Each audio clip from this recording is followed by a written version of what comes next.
खबर लखनऊ से है, जहां पीड़ित मां बाप ने मुख्यमंत्री योगी आदित्यनाथ से न्याय की गुहार लगाई। पिता का आरोप है कि उनके बेटे गुरप्रीत सिंह को झूठे आरोपों में फंसाया गया है। पिता का कहना है कि 2015 में राजीव रंजन शुक्ला नाम का व्यक्ति मेरे बेटे गुरप्रीत सिंह के संपर्क में आया था और मेरे बेटों को अपने साथ काम करने की सलाह दी थी। गुरप्रीत उनके साथ काम करने लगा। काफी समय बीतने के साथ गुरप्रीत सिंह और राजीव रंजन शुक्ला पारिवारिक मित्र बन गए। राजीव रंजन शुक्ला ने उनके बेटे गुरप्रीत को व्यापार में ही कुछ पैसे के लेन देन को लेकर उसको झूठे मुकदमों में फंसा दिया, साथ ही अपनी साइड उसको दी। फिर वह भाग गया। उसी साइड के कुछ मुकदमों में उसको फंसा दिया और 7 मुकदमे अलग अलग धाराओं में उसके ऊपर लगाकर उसको बंद करवा दिया। बुजुर्ग माँ बाप की मांग है कि हमारे निर्दोष बेटे को जल्द से जल्द रिहा किया जाए।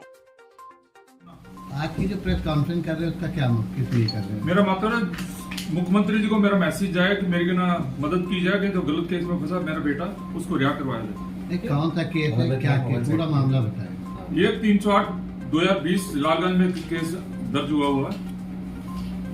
सर पूरा प्रकरण बताइए आप शुरू से कि आपके साथ क्या हुआ है, किस केस के अंतर्गत। हम दिल्ली के निवासी हैं। राजीव रंजन शुक्ला को हमारी मुलाकात हुई कि ना 2015 के करीब, और मुझसे हमारे संबंध जुड़ गए। ये राजीव शुक्ला जी कौन है? राजीव रंजन एक बिल्डर था। अच्छा। तो उन्होंने कहा हमारे संबंध जुड़ गए, तो उन्होंने हमारे संबंध बढ़ते गए। उन्होंने कहा मेरे साथ लग जाओ कि मेरे को बाजू चाहिए, आम चाहिए। तो हम जुड़ गए उनके साथ। बेटे ने कुछ दिल्ली में काम किए, कुछ 3-4 साइड में काम किए। 2017 में रायबरेली लालगंज में ना उनको एक बिल्ड लगाई, उन्हें टेंडर मिला उनको, तो मेरे बेटे की ड्यूटी लगा दी गई। वहां पे सारे काम किए, 3 साल उन्होंने काम किए। तो जहाँ पैसे की कमी होती तो पल्ले से पैसा लगा देता था। कुछ मटेरियल मंगवाना है। क्या नाम है आपके बेटे का? गुरप्रीत सिंह, सरना एसोसिएट का ओनर है। फिर तो पैसे लगा देता था। 2019 में मेरे बेटे ने कहना राजीव रंजन शुक्ला जी को बोला कि एक पीएल बना लीजिए, प्रॉफिट एंड लॉस। उन्होंने पीएल बनाई कुछ दिनों बाद, तो उसमें प्रॉफिट इतने, ऑफिस के खर्चे इतने बता दिए, 1.5 रुपए का खर्चा फालतू का लगा दिया था। मेरे बेटे ने बोला कोई बात नहीं, आपकी टेंशन ठीक नहीं, जो मेरा पैसा लगा हुआ केवल वही दे दीजिए, मुझे अपना रास्ते पे जाना है, आपको रास्ता अलग, मेरा रास्ता अलग। वो प्यार से कुछ करते रहे 2-3 महीने, 4 महीने। तो 2020 6 मार्च में एक काम मिल रहा था डायरेक्ट अरकोन की तरफ से। खान साहब वहां पे इंजीनियर थे, जो भी थे, तो वो काम दे रहे थे। हमने राजीव रंजन शुक्ला बोला हमें काम मिल रहा है अलग 25 लाख का, तो उन्होंने उनको पिन मार दी। माल मिला नहीं, तो बेटे को गुस्सा आया कि 5 साल से मैं आपके साथ लगा हूं, 6 साल से, तो मेरे को काम नहीं मिल रहा, तो मैं काम ही नहीं करना चाह रहा, मैं अपना करूंगा जो करूंगा। तो 6 मार्च को ऑनलाइन व्हाट्सएप पे रिक्वेस्ट की कि ना शुक्ला जी को मैं दिल्ली आना चाह रहा हूँ, और चैट को उनका नहीं वहीं पर वो आपकी जो लाइबिलिटी आप दी जाएगी। उन चैट पे रिकॉर्ड है, सारा कुछ रिकॉर्ड है। हम 6 तारीख को यहाँ से मैं भी वहीं पे था, मैं दिल्ली चले गए। दिल्ली से हम बिना फिर 7 घर पे रहे। 7-8 तारीख को राजीव रंजन का शुक्ला आया, मिलने के लिए रिक्वेस्ट कर रहा है कि बैठ के समाधान निकालते हैं, जो लाइबिलिटी उधर की है उधर से निकाली जाएंगी, हम देंगे, पीछे नहीं हटेंगे। तो हम 8 तारीख को 9 तारीख को उनके पास मीटिंग कर लिए गए उनके ऑफिस में। उनकी टेंशन ठीक नहीं लगी, हम उठ के आ गए। फिर हमने कॉरेस्पॉन्डेंट की अरकोन को पेमेंट रिक्वेस्ट की कि हमारी इनकी पेमेंट रोकी जाए, हमारे पैसे हैं 2 करोड़ प्लस। अरकोन ने पेमेंट रोकी, अरकोन ने लेटर भेजा इनको, राजीव रंजन को, कोई जवाब नहीं दिया किसी का। तो हम 8 तारीख को 9 तारीख को उनके पास मीटिंग कर लिए गए उनके ऑफिस में। उनकी टेंशन ठीक नहीं लगी, हम उठ के आ गए। फिर हमने कॉरेस्पॉन्डेंट की अरकोन को पेमेंट रिक्वेस्ट की कि हमारी इनकी पेमेंट रोकी जाए, हमारे पैसे हैं 2 करोड़ प्लस। अरकोन ने पेमेंट रोकी, अरकोन ने लेटर भेजा इनको, राजीव रंजन को, कोई जवाब नहीं दिया किसी का। और कॉरेस्पॉन्डेंट काफी उतरी। फिर उधर से वो सारा जितना डॉक्यूमेंट था, सरना एसोसिएट और राजीव रंजन शुक्ला का, बालाजी डेवलपर का, सारा उठा के दिल्ली ले गए। हमें पता लगा, हमने पेशबंदी दी पहले थाने को, बाद में एफआई दर्ज में कन्वर्ट हुई। हमारी कंप्लेंट सारी पहले की है।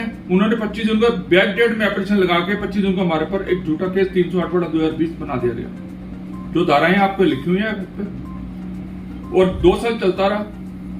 बीच में हमारी मीटिंग्स की भी प्रमाण बनाए। अरकोन ने भी कोशिश की हमारे साथ मीटिंग करवा के फैसला हो जाए, पर नहीं फैसला हुआ। मीटिंग पे आए ही नहीं, टाइम टू टाइम कई बार मीटिंग में नहीं आए वो।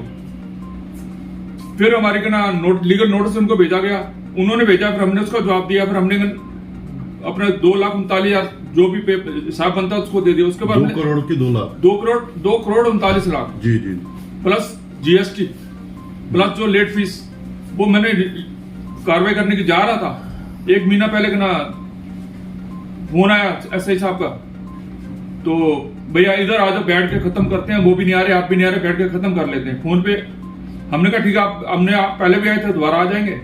बट वो कहना उन्होंने कहना हम यहाँ पे लखनऊ में आ गए, मैं डॉट्स पढ़ा था, हम लखनऊ में आ गए 3 जून को। जी तो आईफा होटल में ठोके थे, जहाँ पे सिंगापुर मॉल के पास। जी जी तो 4 तारीख को हम एडवोकेट साहब के पास गए, क्वेश्चन का केस की तैयारी की हमने।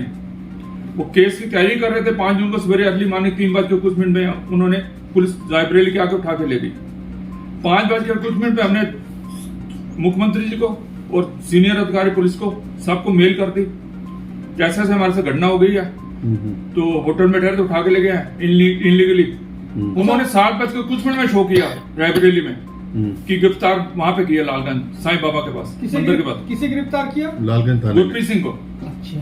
तो लेके होटल से गए, लेकिन शो कर रहे हैं रायबरेली साईं बाबा होटल के पास। ओके तो वहां पे कहना जेल भेज दिएगा, जज साहब के यहाँ पेश करके जो भी फॉर्मेलिटी उन्होंने की। तो हम गुहार लगा रहे हैं, वहां पे लगाते रहे। लोअर कोर्ट में सेक्शन में फेल कर दी, तो हाई कोर्ट में आए हुए 28 जुलाई से। तो अभी तक डेट लग रही है हमारी। तो क्या इसमें लालगंज पुलिस थाने का रोल है? बिल्कुल रोल है उनका, पुलिस की मिली भगत। कौन सारी पुलिस तो नहीं, हम क्या कह सकता हूँ। राजीव शुक्ला ने किसकी प्रेशर बना के हमारे पे गलत केस बनवाया।